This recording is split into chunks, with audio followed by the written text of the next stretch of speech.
Сәлеметсіздер ме, оқушылар? Бүгін бізде қазақ әдебиеті сабағы. Сабағымыздың тақырыбы Әбіш Кекілбаевтың «Аңыздың ақыры» романы, шығармадағы тарихи тұлғалар, тарихи оқиғалар. Сабағымыздың мақсаты шығарманы мазмұндас туындылардың үлгілерімен салыстырып, тарихи және көркемдік құндылығын бағалаңыз. Әбіш Кекілбаевтың «Аңыздың ақыры» романы психологиялық, философиялық роман. Роман «Қызыл алма», «Мұнара», «Махаббат» және «Аңыздың ақыры» деген 4 бөлімнен тұрады. Шығармадағы негізгі кейіпкерлер әмірші, кіші ханым, сәулетші шебер. Бұған қоса ұлы ханым, күтуші кемпір, бас сәулетші негізгі кейіпкерлерді ашу үшін қолданылған жанама кейіпкерлер. Шығарма мазмұны әлемге танымал тұлға, тарихта ерекше орны бар моңғол және түркі тектес халықтарының әміршісі Әмір Темірдің басынан өткен оқиға жайында сыр шертеді. Жазушы «Аңыздың ақыры» романында пайдаланылған материалдар мен дерек көздер туралы былай дейді. Аңыздың ақырының жазылуына Бибі-ханым мешітіне байланысты хикаяның түрткі болғанын әдеби сын орынды айтып жүр. Ақсақ Темірдің өзі жазып қалдырыпты делінетін Ақсақ Темірдің өмірбаяны, Ақсақ Темірдің ғибадатнамасы еңбектерінде, сарай шежірешілерінің мадақ шығармаларында, сол тұста Самарқандта болған Еуропа мемлекеттері елшілерінің жазбаларында келтірілген деректердің пайдаланылғаны рас. Бірақ романда нақты Ақсақ Темірдің емес, сол замандағы шығыс деспотының, дәлірек айтқанда деспотизмнің жиынтық бейнесін жинақтауды мақсат тұттым дейді. Романға негіз болған Бибі-ханым мешіті 14-15 ғасырға жатады. Мешіт құрылысы 1399 жылы басталып, 5 жылға созылған. Осы әдемі күмбезді мешіт туралы ел жадында сақталған аңыз бар. Әмір Темір алыс жорықта жүргенде Бибі-ханым әміршісін қуанту және таң қалдыру мақсатында мешіт салдыруды мақсат етеді. Ол үшін елге ең үздік сәулетшілерді жинайды. Мешіт тез-ақ бой көтерген.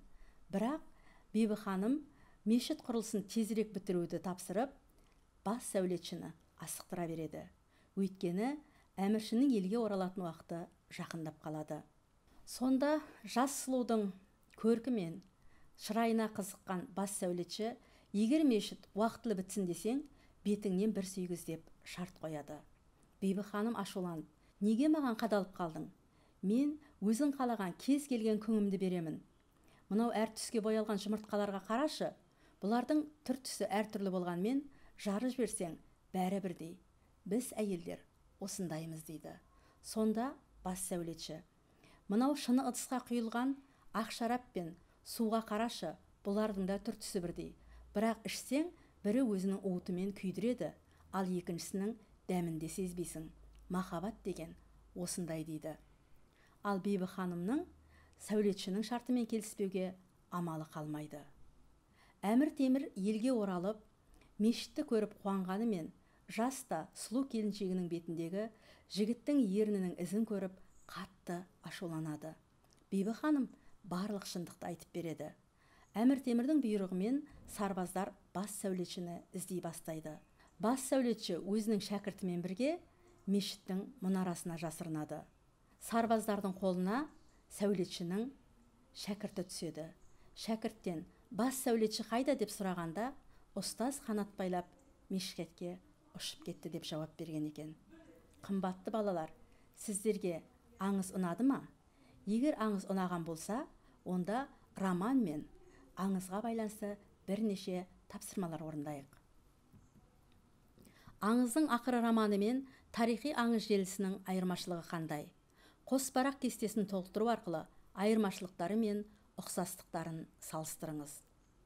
Аңыз Бибі-ханым салдырған мұнара құрылысы жылға созылады. Роман әмірші жыл бойы жорықта жүрді. 100 000 аттың тұяғының баспаған жері жоқ. Аңыз Бибі-ханымға бас сәулетші болады. Роман кіші ханымға сәулетші шебер болады. Аңыз Бибі-ханым сәулетшінің айтқанына. Роман кіші ханым өзінің кигізіп бір жібереді. Аңыз әмірші шындықты біледі. роман әмірші шындықты арқылы біледі. Қоспарақ әдісі бойынша бағалау критерийі: шығарманы мазмұндас туындылардың үлгілерімен салыстырыңыз. Дескрипторы: тарихи аңыз және романдағы айырмашылықтар мен ұқсастықтарды табыңыз. Іске сәт балалар, тапсырманы мұқият орындаңыз.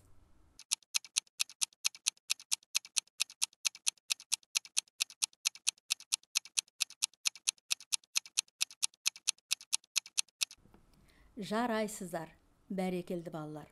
Қоспарақ әдісі тапсырмасының дұрыс жауабымен өз жауабыңызды салыстырып көріңіз. Аңыз: Бибі-ханым салдырған мұнара құрылысы 5 жылға созылады. Романда әмірші 4 жыл бойы жорықта жүрді. 100 000 аттың тұяғының баспаған жері жоқ. Аңызда Бибі-ханымға бас сәулетші ғашық болады. Романда кіші ханымға сәулетші шебер ғашық болады. Аңызда Бибі-ханым амалсыз сәулетшінің айтқанына көнеді. Романда кіші ханым өзінің киімін кигізіп, бір қызметші қызды жібереді. Аңызда әмірші шындықты ханымның өзінен біледі. Романда әмірші шындықты құрт түскен алма арқылы біледі. Жазушы тарихи жанрға қалам тартып отырғанмен, шығармада бірде-бір тарихи датаға, жер-су атауларына, фактіге, нақтыларға бойламайды. Шығармада айтылатын Алмасханның қай әмірші, Байтақ шаһарының қай қала, Машырық және Күнге елінің қай ел екендігі туралы түсіндіріп жатпайды. Әйтсе де, оқырман жазушының суреттеуі мен сипаттауынан ақ олар туралы өз болжамын жасайды дейді әбіштанушы ғалымдар. Олай болса балалар, тағы да тапсырма орындайық. Шығармадан алынған үзінділердің тарихи деректермен байланысын сәйкестендіріңіз.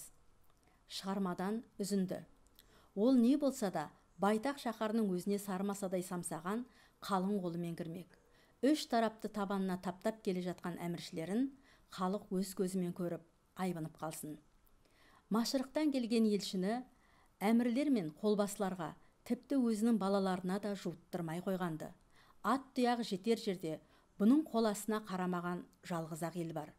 Тісін көптен қайрап жүргенімен оларға кезек енді келген сияқты. Мінеки, алдында күнбатыстың талай елінің қазынасында жатқан алтын мен асылды теңдеп ап бара жатқан.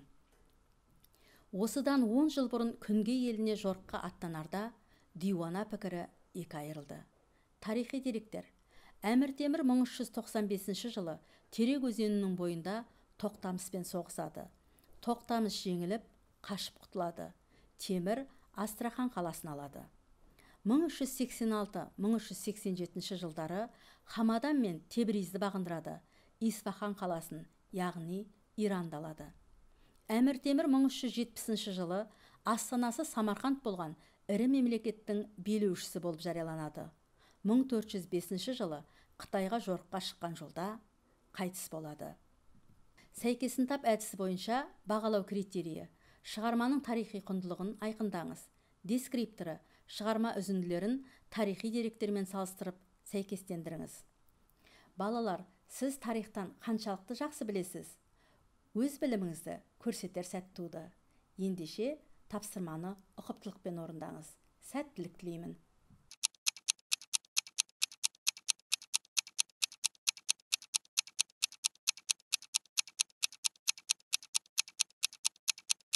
Рахмет балалар. Ендеше сәйкесін тап әдісі тапсырмасының жауабымен өз жауабыңызды сәйкестендіріп көріңіз. Шығармада айтылатын Байтақ шаһары Әмір Темір билік құрған Самарқанд қаласы. Шығармада айтылатын Машырық елі бұл Қытай мемлекеті. Шығармада айтылатын Күнбатыс елі Әмір Темірдің соққысына ұшыраған Шығыс Еуропа. Шығармада айтылатын Күнге елі Исфахан, яғни Иран жері. Рахмет балалар. Қымбатты балалар, біз сабағымыздың қорытынды бөліміне де келіп жеттік. Жазушы шығармада нақты тарихи деректен, оның шытырман оқиғаларынан көрі, сол тартысты тудырушы әлеуметтік саяси себептерге, солардан туындайтын оқиғаларға көбірек мән береді. Бұл жазушы үшін тарихи шындық шеңберіне шыға алмай, малтықпаудан, өзінің идеялары мен тұжырымын алдыңғы кезекке шығаруына зор мүмкіндіктер ашады. Сондықтан да жазушы ақсақ темір тұлғасын тек өз қиялына табан тірер негіз ретінде ғана алып отырғаны шындық деп жазады ғалымдар Әбіш Кекілбаев энциклопедиясында. Осы пікірді негізге ала отырып, роман туралы ойыңызды тұжырымдаңыз. Роман туралы тұжырым. Аңыздың ақыры тарихи роман, аңыздың ақыры психологиялық роман. Тарихи тұлғаларды бейнелеуден гөрі кейіпкердің моральдық бейнесін жасауға баса көңіл қойған. Образ жасауда тарихи шындықты көрсетуге көңіл бөлген. Келісемін, келіспеймін әдісі бойынша бағалау критерийі. Шығарманың көркемдік құндылығын бағалаңыз. Дескрипторы, шығарма мазмұнына қатысты тұжырымды пікірін көрсетіңіз. Балалар, сіз осы тұжырымдардың қайсымен келісіп, қайсымен келіспейсіз? Тапсырманы мұқият орындаңыз.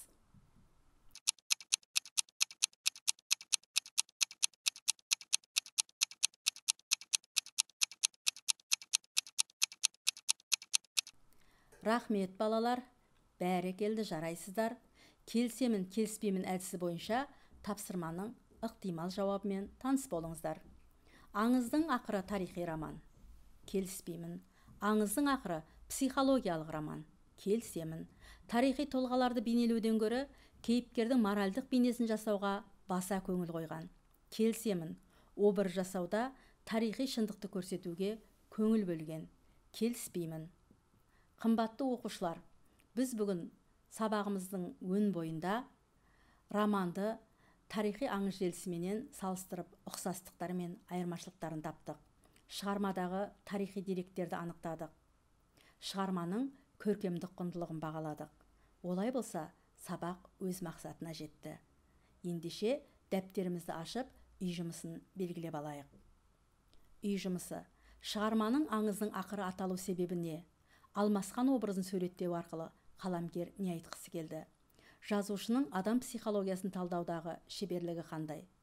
Осы сұрақтарға жауап бере отырып, роман туралы өзіндік ой тақырыбында 100 сөзден тұратын эссе жазыңыз. Үй жұмысы бойынша бағалау критерийі. Роман мазмұны мен шешімін қорытындылаңыз. Дескрипторы, шығармадан алған әсеріңізді жинақтап жазыңыз. Сыни көзқарасыңызды білдіріңіз. Қымбатты балалар, осыменен бүгінгі біздің сабағымыз аяқталды. Сау болыңыздар.